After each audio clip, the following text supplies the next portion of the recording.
7ই December. এইমাত্র আমার German বন্ধু ক্রোলের কাছ থেকে একটা টেলিগ্রাম পেলাম।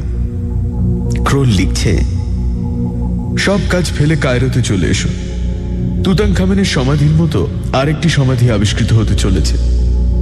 সাকারার 2 মাইল দক্ষিণে সমাধির অবস্থান। কায়রোতে কার্নাক হোটেলে তোমার জন্য ঘরের ব্যবস্থা করে রাখছি। Wilhelm crawl.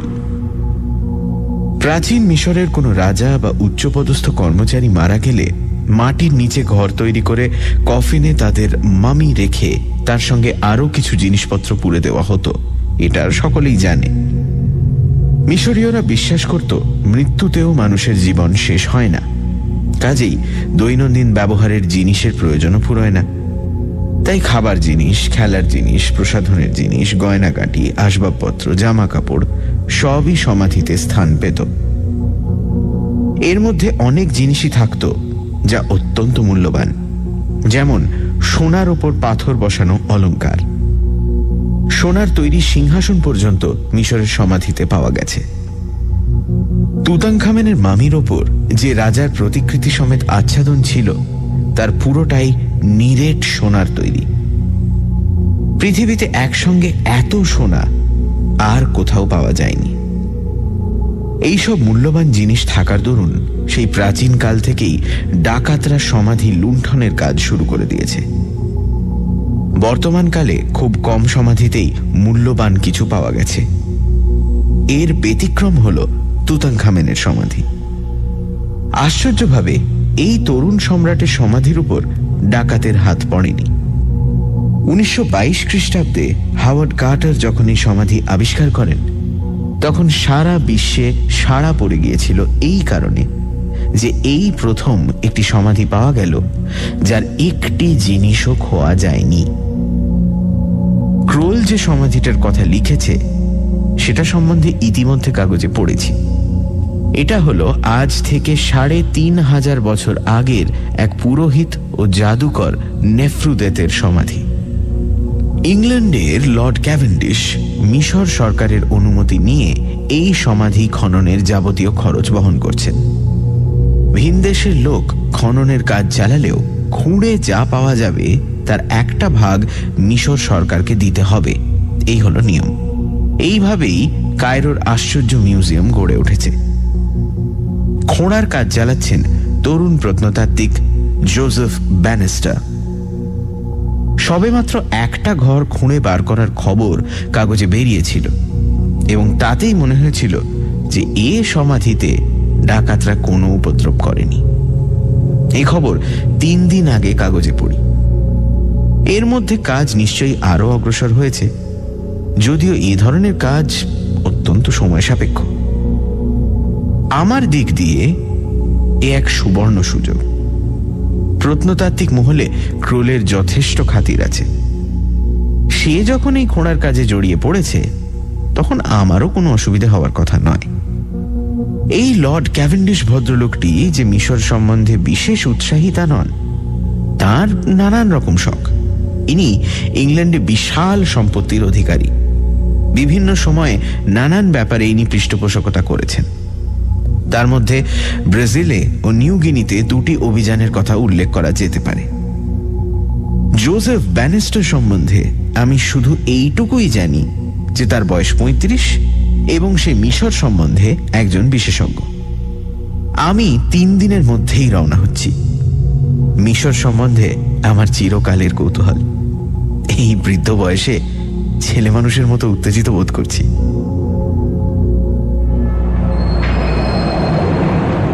12ই December, Cairo. এখন রাত 11:30। আমি কার্নাক হোটেলের 352 নম্বর ঘরে বসে আমার ডায়েরি লিখছি। গতকাল সকালে আমি কায়রো পৌঁছেছি। ক্রোল গিয়েছিল এয়ারপোর্টে। এয়ারপোর্ট থেকে শহরে ফেরার পথে এই 3 দিনের খবর পেয়ে গিয়েছিলাম। এই সমাধিতে যে চোরের হাত পড়েনি তাতে কোনো সন্দেহ নেই। আসলে সমাধির প্রবেশপথটা কয়েকটা বড় পাথরের নিচে চাপা পড়েছিল। জোসেফ ব্যানেস্টার নেফ্রুদেতের কথা জানত এবং বিশ্বাস করত তার একটা সমাধি নিশ্চয়ই কোথাও লুকিয়ে আছে। সে অনেক খোঁজার পর প্রায় হাল ছেড়ে দেওয়ার মুখে একটা শেষ চেষ্টা দেওয়ার জন্য ওই পাথরগুলোকে সরাতে বলে। পাথর সরাতেই বোঝা যায় সেখানে কিছু একটা রয়েছে। একটু খোঁড়াখুঁড়ি করেই দেখা যায় যে সেটা একটা প্রবেশদ্বার। প্রবেশদ্বার মানেই যে সমাধির প্রবেশদ্বার, এ বিষয়ে ব্যানিস্টারের মনে কোনো সন্দেহ ছিল না, কারণ প্রবেশদ্বারের চৌকাঠের ওপর প্রাচীন মিশরীয় লিপিতে নেফ্রুদেতের নাম লেখা ছিল। ব্যানিস্টার এটা দেখা মাত্র ইংল্যান্ডে লর্ড ক্যাভেন্ডিশকে টেলিফোন করে। ক্যাভেন্ডিশ তাকে খননের কাজ চালিয়ে যেতে বলেন এবং আশ্বাস দেন যে টাকার কোনো অভাব হবে না। কাল দুপুরে ক্রোলের সঙ্গে আমি গিয়েছিলাম খোঁড়ার জায়গায়। ব্যানিস্টারের সঙ্গে আলাপ হলো। বেশ চালাক চতুর এবং খুব উৎসাহী। সে এখন চরম উত্তেজনা বোধ করছে।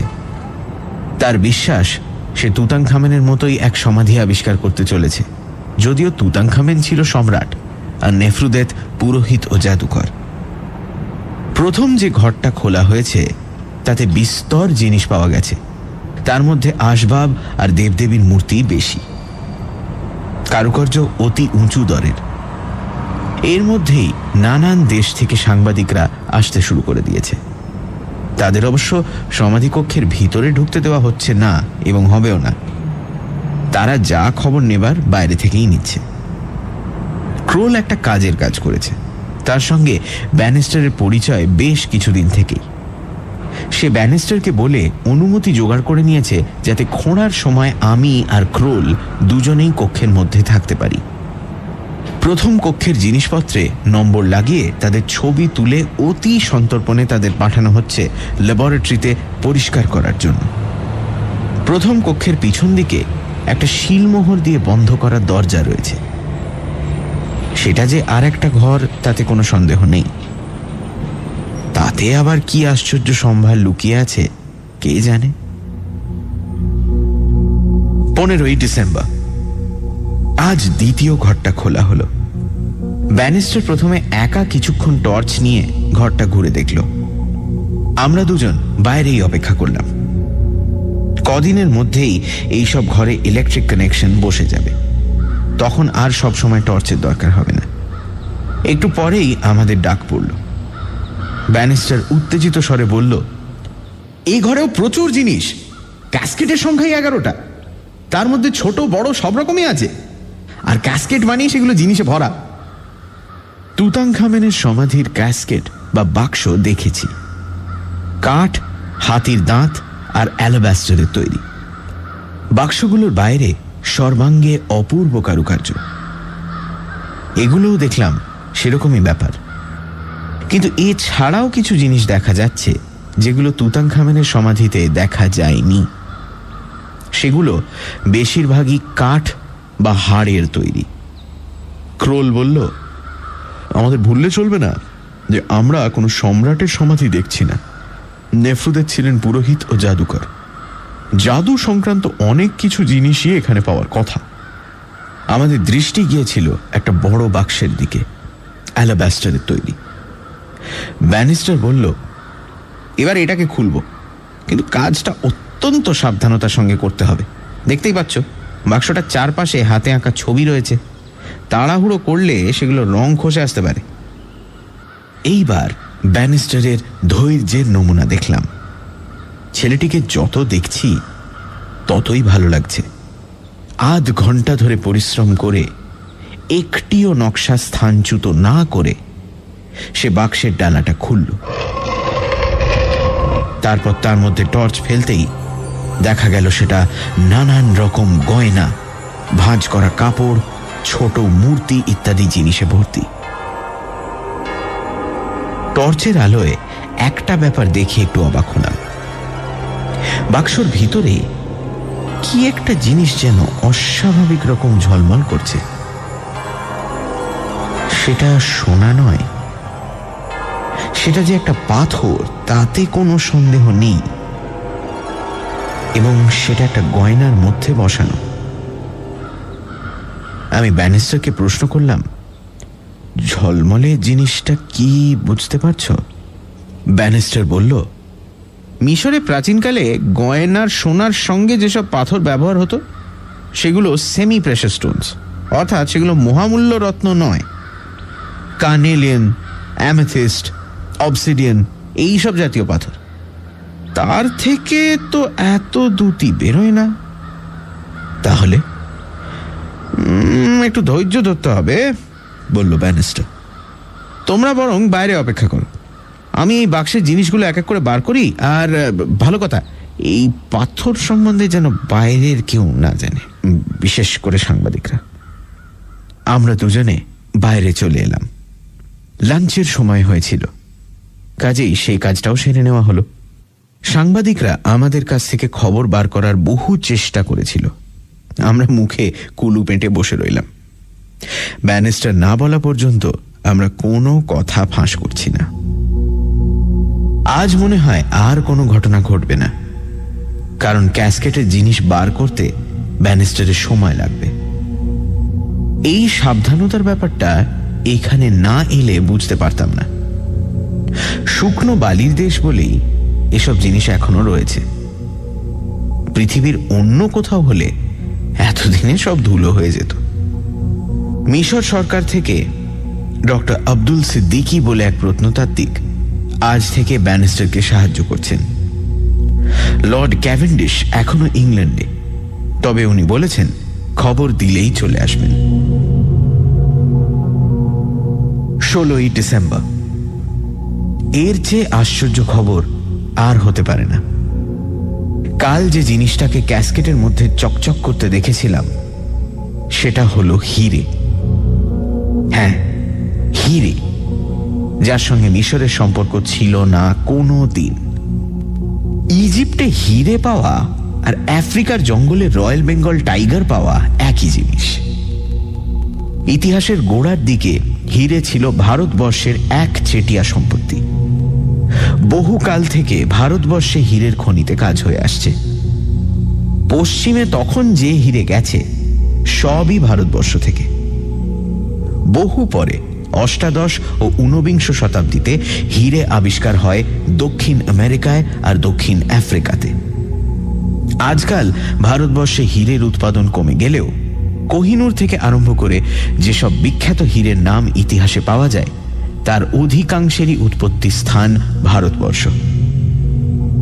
কিন্তু ইজিপ্টে হিরে, এই যে তাক লাগানো ব্যাপার। ক্যাসকেটের গয়নার মধ্যে যে হিরে পাওয়া গেছে তার অধিকাংশই মটরদানা সাইজের, দু একটা একটু বড়। সেগুলো সবই প্রায় সোনার মধ্যে বসানো। ল্যাবরেটরিতে এই হিরে পরীক্ষা করে দেখা গেছে এতে কোনো খুঁত নেই। পৃথিবীর শ্রেষ্ঠ হীরের সঙ্গে এর তুলনা চলে। কাঠিন্যে আর ঔজ্জ্বল্যে এই হীরে প্রথম শ্রেণীতে পড়ে। বলা বাহুল্য, খবরটা দাবানলের মতো চতুর্দিকে ছড়িয়ে পড়েছে। মিশরে প্রত্নতাত্ত্বিক খনন কার্যে এমন তাজ্জব ঘটনা আর কখনো ঘটেনি। কোত্থেকে এই হীরে এলো, কি করে এলো, সেটা কেউ অনুমান করতে পারছে না। ভারতবর্ষের সঙ্গে বাণিজ্যিক সম্পর্কের কথাও উঠেছে, কিন্তু ৩৫০০ বছর আগে ভারতবর্ষে সোনা ছিল এমন কোন নজির ইতিহাসে নেই। লর্ড ক্যাভেন্ডিশ খবর পাওয়া মাত্র কায়রোতে চলে এসেছেন। আজ আমাদের সঙ্গে আলাপ হলো। বছর ৫০ বয়সের সুপুরুষ ভদ্রলোক, এখন মহা ফুর্তিতে আছেন। এসেই আজ রাত্রেই একটা বড় পার্টি দিলেন কার্নাক হোটেলে এই যুগান্তকারী ঘটনা সেলিব্রেট করার জন্য।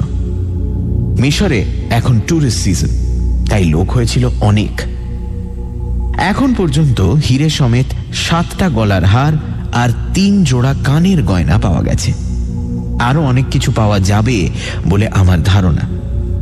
এখনো আসল সমাধি কক্ষ, যাতে নেফ্রুদেতের মামি থাকার কথা, সেটাই খোলা হয়নি।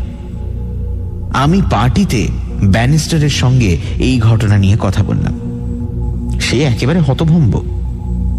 এই হীরে আবিষ্কারের ফলে মিশর সম্পর্কে এমন একটা নতুন দিক খুলে গেছে যেটা সম্পর্কে আগে কেউ ভাবতেও পারেনি। অথচ ব্যাপারটা রহস্যময়। ব্যানিস্টার বলল, ইজিপ্টের সঙ্গে কার্বনের কোনো সম্পর্ক ইতিহাসে পাওয়া যায়নি। কয়লা এই দেশে কোনোদিন ছিল না, অথচ হীরের মূল হলো কার্বন। আমি এর কোনো কুলকিনারা খুঁজে পাচ্ছি না। আগামীকাল একটা নতুন ঘর খোলা হবে। আশা করছি এটাই হবে প্রধান সমাধি কক্ষ, এবং নেফ্রুদেতের কফিনও এখানেই পাওয়া যাবে। ইতিমধ্যে হীরের খবরটা অবশ্যই পৃথিবীর সব কাগজেরই প্রথম পাতায় বেরিয়ে গেছে। খোঁড়ার জায়গায় ভিজিটরের সংখ্যাও ভয়াবহ রকম বেড়ে গেছে। তবে হীরে পাওয়ার পর থেকেই মিশর সরকার খোঁড়ার জায়গায় পুলিশের সংখ্যা অনেক বাড়িয়ে দিয়েছেন। এখন কেবল লর্ড ক্যাভেন্ডিশ, তার কয়েকজন অন্তরঙ্গ বন্ধু আর আমাদের দুজনকে ছাড়া বাইরের লোক আর কাউকে ঢুকতে দেওয়া হচ্ছে। সানডে সাসপেন্সে আজ শুনছেন সত্যজিৎ রায়ের লেখা প্রফেসর শঙ্কুর অ্যাডভেঞ্চার নেফ্রুদেতের সমাধি। প্রফেসর শঙ্কু ইজিপ্টে এসেছেন কারণ সেখানে আবিষ্কৃত হয়েছে নেফ্রুদেতের সমাধি। ৩,৫০০ বছর আগে নেফ্রুদেত ছিল মিশরের এক পুরোহিত ও জাদুকর। তরুণ প্রত্নতাত্ত্বিক জোসেফ ব্যানিস্টার নেফ্রুদেতের সমাধির দ্বিতীয় ঘর থেকে আবিষ্কার করেছেন একটি বড় অ্যালাবাস্টারের বাক্স, যার মধ্যে রয়েছে বেশ কিছু হীরে বসানো গয়না। ইজিপ্টে হীরে, ব্যাপারটা খুবই অস্বাভাবিক। খবর পেয়ে ইংল্যান্ড থেকে এসেছেন লর্ড ক্যাভেন্ডিশ। পরের দিন খোলা হবে প্রধান সমাধি কক্ষ, যাতে নেফ্রুদেতের মামির থাকার কথা। তারপর 17ই ডিসেম্বর। আজ সকালে একটা ঘটনার কথা শুনলাম, যার সঙ্গে এই প্রত্নতাত্ত্বিক খননের কোনো সম্পর্ক না থাকলেও এটাও হীরে সংক্রান্ত। 3 মাস আগে হোটেল কার্নাকে লর্ড ও লেডি এইনসওয়ার্থ নামে ইংল্যান্ডের বিশেষ সম্ভ্রান্ত পরিবারের এক দম্পতি এসেছিলেন কিছুদিনের জন্য। লেডি এইনসওয়ার্থের একটি বহুমূল্য হীরের হার ছিল, যার প্রধান হীরেটি একটি আঙুরের মতো বড়। এই হোটেল থেকেই সেই হারটি চুরি যায়, এবং সেই সঙ্গে লর্ড এইনসওয়ার্থের ভৃত্য ফ্রান্সিসকেও আর পাওয়া যায় না। পুলিশ অনুমান করে এটা বিখ্যাত গ্রিক হীরে চোর ডিমিট্রি ম্যাক্রোপুলাসের কীর্তি। তাকে নাকি এই ঘটনার 3 দিন আগে কায়রোতে দেখা গিয়েছিল। ম্যাক্রোপুলাস 2 বার জেল খেটেছে, কিন্তু তাতেও তার সংস্কার হয়নি। ম্যাক্রোপুলাস এইনসওয়ার্থের চাকর ফ্রান্সিসকে মোটা ঘুষ দিয়ে হীরের হারটি আদায় করে। তার ফলে ফ্রান্সিসকেও পালাতে হয়। এখন হীরেই হচ্ছে একমাত্র আলোচ্য বস্তু। তাই আমাদের হোটেলে এক ফরাসি ভদ্রলোক আমাদের এই কাহিনীটি শোনালেন। মনে মনে বললাম, ভাগ্যিস নেফ্রুদেতের সমাধিতে ডাকাত পড়েনি, তাহলে তারা দাও মারত ভালোই। আজ দুপুরে 2টোর সময় 3য় ঘরের দরজা সিল ভাঙা হলো। যা অনুমান করা হয়েছিল তাই, এটাই হলো প্রধান কক্ষ, আর এখানেই রয়েছে নেফ্রুদেতের শবাধার।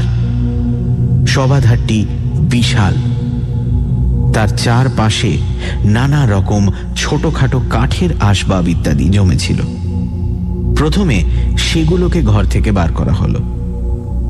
এতে উল্লেখযোগ্য তেমন কিছুই নেই। স্থির হলো কাল সকালে নেফ্রুদেতের শবাধার খোলা হবে।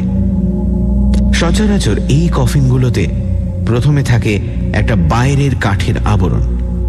সেটাকে খুললে পরে বেরোয় কারুকার্য করা মামির আবরণ, যেটার ওপরের দিকে থাকে মৃত ব্যক্তির প্রতিকৃতি। তার নিচে থাকে বুকের উপর জড়ো করা হাত, আর তার নিচে শরীরের নিচের অংশ আর পা। এই মূর্তির সর্বাঙ্গে থাকে কারুকার্য, এবং এতে সোনার অংশ থাকার সম্ভাবনাও বেশি। কাল দুপুরের মধ্যে নেফ্রুদেতের কফিন খোলা হয়ে যাবে বলে আমার ধারণা। 18ই ডিসেম্বর। আজ আর এক চমক। নেফ্রুদেতের মামির আবরণে তার প্রতিকৃতির গলায় একটা হার পাওয়া গেছে, যাতে একটা অসামান্য দ্যুতি সম্পন্ন হীরে রয়েছে। ব্যানিস্টার আমাদের প্রায় ঘণ্টাখানেক আগেই ঢুকেছিল এই কক্ষে। তারপর সে ডাকায় প্রথম গেলেন লর্ড ক্যাভেন্ডিশ ও তাঁর 2 বন্ধু, তারপর আমরা দুজনে। ক্যাভেন্ডিশ একটা মন্তব্য করলেন যেটা আমার মোটেই ভালো লাগলো না। তিনি কিছুক্ষণ কফিনের গলার হিরেটার দিকে চেয়ে থেকে বললেন, I must say, it looks exactly like Lady Ainsworth's diamond. এটা বলার অবশ্যই একটা কারণ আছে। মিশরীয়রা সেই যুগেই হিরেতে পল কাটতে শিখেছিল, যেটা ভারতবর্ষ কোনো দিনই রপ্ত করতে পারেনি। এই হিরেটাও তাই দেখে আজকালকার হিরে বলেই মনে হয়। ক্রোল আমার কানের কাছে মুখ এনে বলল, ম্যাজিক, ম্যাজিক, এই সবই ম্যাজিক। ম্যাজিক, ভোজবাজি ইত্যাদিতে বিশ্বাসী ক্রোলের মতো ইউরোপে আর দ্বিতীয় কেউ আছে বলে আমার মনে হয় না। এই হিরে তৈরির ব্যাপারে জাদুর যে একটা ভূমিকা আছে সেই বিষয়ে ক্রোল নিঃসন্দেহ। শুধু রাসায়নিক ব্যাপারে এটা সম্ভব হয়েছে সেটা ক্রোল মানতে চায় না। মোট কথা, এই ৩,৫০০ বছর আগের হিরে আমাকে যে চমক দিয়েছে তেমন আর কিছু দিয়েছে বলে মনে পড়ে না। ১৯শে ডিসেম্বর, আজ তুমুল কাণ্ড। এরকম যে হবে তা ভাবতে পারিনি। নেফ্রুদেতের কণ্ঠহারের হিরে দেখে কায়রো পুলিশ বলেছে সেটা নাকি লেডি এইন্সওয়ার্থের নেকলেসের হিরে। এই হীরের একটা ছবি তুলে তৎক্ষণাৎ নাকি লেডি এইন্সওয়ার্থের কাছে পাঠানো হয়েছিল এবং তিনিও সেটাকে তার নিজের হিরে বলে চিনতে পেরেছেন। ৩,৫০০ বছর আগে মিশরে হিরে তৈরির ব্যাপারটা নাকি সম্পূর্ণ ধাপ্পা। সমস্ত ব্যাপারটা কি করে সম্ভব হয় সেটারও একটা বিবৃতি পুলিশ দিয়েছে। যেদিন লেডি এইন্সওয়ার্থের গলার হার চুরি হয় সেদিন নাকি ম্যাক্রোপুলাস কায়রোতে ছিলই না, সে ছিল এথেন্সে। এ ব্যাপারে তার অকাঠ্য অ্যালিবাই আছে, অর্থাৎ এই বিশেষ হিরে চুরির সঙ্গে তার কোনো সম্পর্কই নেই। পুলিশ তাই একটা নতুন সিদ্ধান্তে পৌঁছেছে। চুরির সময় ব্যানিস্টার কায়রোতে ছিল এবং কার্নাক হোটেলেই ছিল। সেই এইন্সওয়ার্থের চাকরকে ঘুষ দিয়ে নেকলেসটা চুরি করে তাই দিয়ে ইজিপশিয়ান ধাঁচের গয়না বানিয়ে নেফ্রুদেতের সমাধিতে পুরেছে। উদ্দেশ্য হল একটা বিশ্বব্যাপী আলোড়ন সৃষ্টি করা। হাওয়ার্ড কার্টার খ্যাতি অর্জন করেছিলেন তুতানখামেনের সমাধি খুঁড়ে বার করে। ব্যানিস্টার চেয়েছিল কার্টারকেও টেক্কা দিতে। এদিকে আর একটা ব্যাপার হয়েছে। আমেরিকার ডি বেয়ার্স কোম্পানি সারা বিশ্বের হিরে বেচা কেনা কন্ট্রোল করে। এই কোম্পানি থেকে লোক এসেছে ব্যাপারটা সম্বন্ধে অনুসন্ধান করার জন্য। কৃত্রিম উপায়ে সহজে হিরে তৈরি করতে পারলে হীরের ব্যবসা লাটে উঠত। অবশ্যই তারা যখন শুনল নেফ্রুদেতের হিরে আসলে লেডি এইন্সওয়ার্থের হিরে, তখন তারা আশ্বস্ত হল। ব্যানিস্টারকে পুলিশ প্রচণ্ডভাবে জেরা করছে। কায়রো পুলিশ নাকি এই ব্যাপারে একেবারে নির্মম। লর্ড ক্যাভেন্ডিশ একদম ভেঙে পড়েছেন। তার মন বিশ্বাস অবিশ্বাসের মধ্যে দোলায়িত হচ্ছে। তিনি আমাকে বললেন যে ব্যানিস্টার নাকি ভীষণ উচ্চাভিলাষী ছিল, যদিও কাজের দিক দিয়ে তার উপর কোনো সন্দেহ করা চলতে পারে না। আমি আর ক্রোল দুজনেই বিশ্বাস করি যে ব্যানিস্টার নির্দোষ, কিন্তু সেটা আমরা প্রমাণ করছি কি করে? সে যদি সত্যি লেডি এইন্সওয়ার্থের হিরে চুরি করে থাকে এবং তাই দিয়ে ইজিপশিয়ান ধাঁচের গয়না তৈরি করে থাকে, তাহলে সেগুলো ক্যাসকেট ইত্যাদির মধ্যে রাখবার সুযোগ তার ছিল, কারণ রোজই সে প্রথমে একাই সমাধি কক্ষে প্রবেশ করেছে। তারপর আমরা দুজনে গেছি। পরিস্থিতি খুব অস্বস্তিকর। এই অবস্থায় কি করা উচিত তা ভেবে স্থির করা খুব মুশকিল। এদিকে খোঁড়ার কাজ তো বন্ধ রাখা যায় না, তাই সে কাজটা এখন চলছে ডক্টর সিদ্দিকির তত্ত্বাবধানে। লর্ড ক্যাভেন্ডিশও এ ব্যাপারে রাজি হয়ে গেছেন। সিদ্দিকির সঙ্গে আমাদের যথেষ্ট পরিচয় হয়ে গিয়েছিল, কাজেই আমাদের পথ খোলাই আছে। এখন কথা হচ্ছে, আরো হিরে যদি বেরোয় তাহলে সেটা কার বলে প্রতিপন্ন হবে? তখন কি ব্যানিস্টারকে একটা পাকা হিরে চোর হিসেবে দাঁড় করানো হবে? কিন্তু আমার মন বলছে আর হিরে বেরোবে না। সেখানেই মুশকিল। এ কদিনে গয়না যা বেরিয়েছে তার পরিমাণ কিছু কম নয়। এদিকে আর হিরে না বেরোলে ব্যানিস্টারকে বাঁচানো আমাদের পক্ষে সত্যিই মুশকিল হবে। 20শে ডিসেম্বর। আজ আর ডায়েরি লিখতেও মন চাইছে না।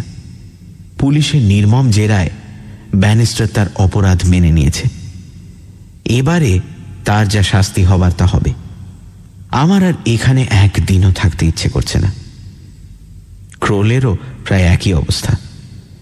তবে আজ একটা চতুর্থ ঘর, এটা ছোট, খোলা হয়েছে। তাতে ম্যাজিক সংক্রান্ত অনেক রকম জিনিস রয়েছে। ক্রোল বলছে সে ঘরটা একবার দেখেই চলে যাবে। আমিও তার প্রস্তাবে রাজি হয়েছি। 22শে ডিসেম্বর। আমাদের এই ঘটনার পরিসমাপ্তি যে এইভাবে হবে তা স্বপ্নেও ভাবতে পারিনি। আগেই বলেছি যে চতুর্থ ঘরে ম্যাজিক সংক্রান্ত জিনিসই ছিল বেশি। তার মধ্যে প্রধান হল মরার মাথার খুলি আর জন্তু জানোয়ারের হাড়। সে সমস্ত বাইরে পাঠিয়ে দেওয়ার পর ঘর যখন অপেক্ষাকৃত খালি হয়ে এলো, তখন আমাদের তিনজনেরই চোখে পড়ল একটা মাঝারি সাইজের অ্যালাবাস্টারের ক্যাসকেট। যথারীতি সন্তর্পণে ক্যাসকেট খুলে সিদ্দিকী বললেন, এতে একটা প্যাপিরাসের স্ক্রোল দেখছি।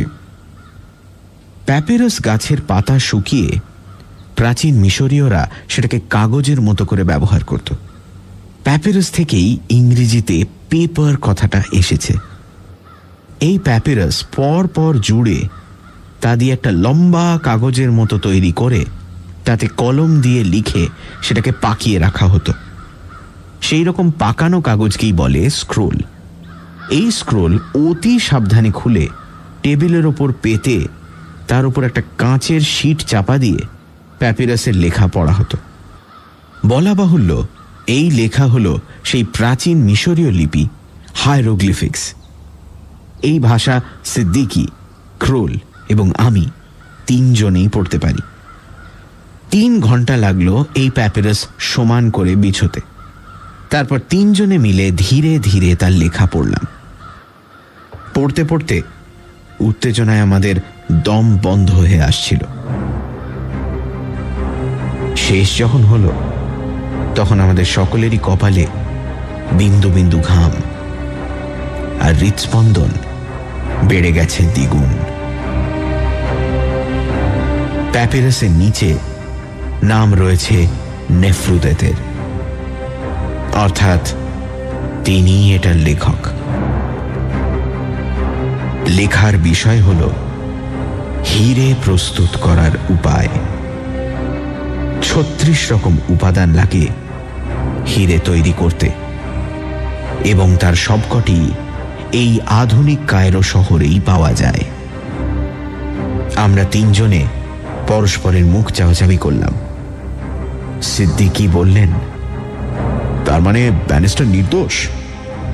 আমি বললাম, সে কথা এখনো বলা চলে না, কারণ এটাও তো জাল হতে পারে। ও, তাহলে? তাহলে একটাই রাস্তা আছে। কি? এই সব উপাদান সংগ্রহ করে নির্দেশ অনুযায়ী আপনাদের গবেষণাগারে হিরে তৈরি করা। আপনি ঠিক বলেছেন। গবেষণাগারে 19 ঘন্টা কাজ করে যে হিরেটি তৈরি হলো তার আয়তন প্রথম অবস্থায় কোহিনূরের সমান। পল কাটার সময় হলো না যদিও, কিন্তু সব রকম পরীক্ষাতেই এ হিরে সসম্মানে উত্তীর্ণ হল। পুলিশ দেখল সে হিরে, লর্ড ক্যাভেন্ডিশ দেখলেন, এবং সব শেষে দেখল ব্যানিস্টার। তার আনন্দাশ্রু দেখে আমারও চোখে জল এসে গিয়েছিল। ব্যানিস্টার মুক্তি পেল। পুলিশ আবার লর্ড এইন্সওয়ার্থের চাকর ফ্রান্সিসের খোঁজ করতে শুরু করল। এইসবের পরে আমি আনুষ্ঠানিকভাবে নেফ্রুদেতের প্যাপিরাসটা নিয়ে সেটাকে টুকরো টুকরো করে ছিঁড়ে নীল নদের জলে ফেলে দিলাম। এই ফর্মুলা আর কেউ ব্যবহার করতে পারবে না, কারণ এটা জানি শুধু আমরা তিনজন, এবং আমরা তিনজনেই জানি যে হীরের দুষ্প্রাপ্যতাই তার মূল্যর ও তার অসামান্য কদরের কারণ। কোনো কোনো ব্যাপারে এই দুষ্প্রাপ্যতা বজায় রাখা ভালো এবং দরকার। হীরে যে তার মধ্যে একটি, তাতে কোনো সন্দেহ নেই।